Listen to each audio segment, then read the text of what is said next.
किसको पसंद है? स्टोरी सुनना किसको पसंद है? सीधे बैठो, सीधे बैठो। देखो है किसे पसंद है स्टोरी सुनना? सबको सबको अच्छा लगता है स्टोरी, कहानी सुनना सबको पसंद है? चलो एक चीज अब पूछती हूँ, मैं आपको एक कार्ड दिखाती हूँ, देखो ओके। अब इसमें बताओ इस पिक्चर में क्या हो रहा है? कबूतर ही दिख रहे हैं और उसी जाल के अंदर बैठे हैं। अच्छा इस वाले में क्या हो रहा है?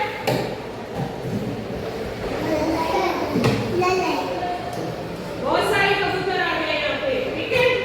अब नेक्स्ट, अब इसमें क्या हो रहा है? इस वाली पिक्चर में देखो ध्यान से, इसमें क्या कर रहे हैं? वो जाल जो बिछा हुआ था इसमें बहुत सारे कबूतर थे, ये कबूतर क्या कर रहे हैं? इसको उठाकर, जाल को उठाकर उठाने की कोशिश कर रहे हैं, ठीक है। और लास्ट में इसमें क्या कर रहे हैं कि वो जाल को उठाकर ही उड़ गए हैं, ठीक है। अब मैं आपको इससे संबंधित एक स्टोरी सुनाती हूँ, ठीक है।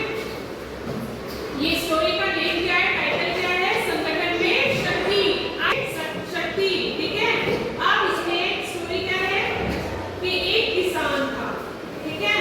वो एक जंगल में जाता है, जंगल में जाके वहां पे देखता है कि एक पेड़ के ऊपर बहुत सारे पेड़ लगते हैं जंगल में, तो जंगल की साइड जाता है तो वहां पे क्या है, बहुत सारे कबूतर दिखते हैं। तो वो सोचता है कि इन कबूतरों को मैं क्या कर लूं, पकड़ लूं।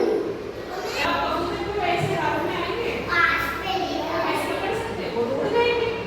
वो क्या करता है, उसके लिए एक जाल बना बिछाता है, और जाल बिछाने